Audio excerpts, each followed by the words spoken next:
बाबासाहेब आंबेडकरांनी समता, जनता, प्रबुद्ध भारत पाक्षिक वृत्तपत्र दैनिक चालवलं आणि हे करत असताना सर्वात महत्वाची गोष्ट आहे साऊथ ब्युरो कमिशन आपल्या देशामध्ये आला. साऊथ ब्युरो कमिशन आपल्या देशामध्ये आल्याच्या नंतर प्रत्येक जण आपल्या व्यथा म्हणू लागल्या. बाबासाहेब आंबेडकरांचं म्हणणं आलं पहिल्यांदा जर तुम्हाला वाटलं बाबा यांच्यामध्ये समानता पेरायची असेल तर एक काम करा, भारतातल्या महिलांना मतदान करण्याचा अधिकार द्या. इथं तुम्ही बाया बसल्या, इथं बसलेल्या बायांना एक विनंती आहे, तुमच्या इतर धर्मातल्या बाया मैत्रिणी असतील, व्हॉट्सअपवर, फेसबुकवर, इंस्टाग्रामवर असतील ना,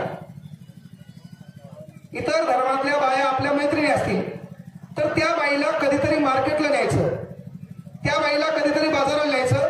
त्या बाईसोबत कधी गावाच्या बाहेर चाललो आपण, तालुक्याच्या ठिकाणी गेलो तर ती बाई सोबत असताना तिला सांगायचं की ताई, मावशी, तू कीर्तनाला जाय, हरिपाठाला जाय, तुझ्या धार्मिक पूजा विधी आराधनेला जाय, पण ते जात असताना चौकामध्ये असा हात करून, हातात संविधान घेऊन आपला बाप उभा आहे, तो आपला उद्धार करताय, कारण त्यानं हिंदू कुळबिलासाठी आपला राजीनामा दिला होता.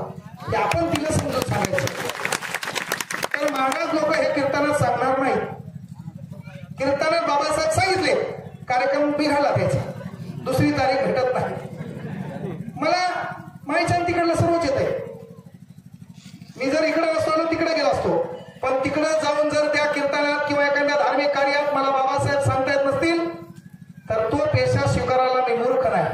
म्हणून याच पेशात ठीक आहे, मी कोणत्याही विचार मंचावून बाबासाहेबाची घोषणा देऊ शकतो, तिथं नाही. तिथं घोषणा देता येत नसेल मग त्या ठिकाणी जाण्याची गरज नाहीये. का? आज तिथं स्वाभिमान शिकवतात बाबासाहेब, प्रेरणा शिकवतात बाबासाहेब, संघर्ष शिकवतात बाबासाहेब, पण त्यांचं नाव घ्यायला तुमच्या मुलाला लागत असेल तर कुठंतरी तुम्ही कृतज्ञ नाही. हे तुम्हाला काळाची गरज कळणं गरजेची आहे.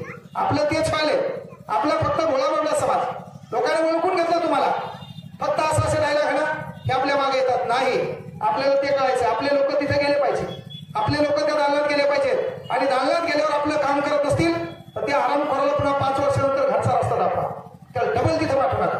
दुसऱ्या गरीबाचं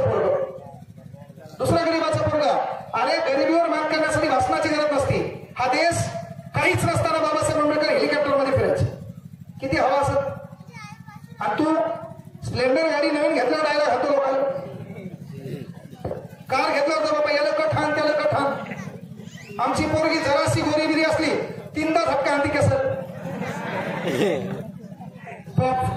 नवीन भाग आहे तुझा.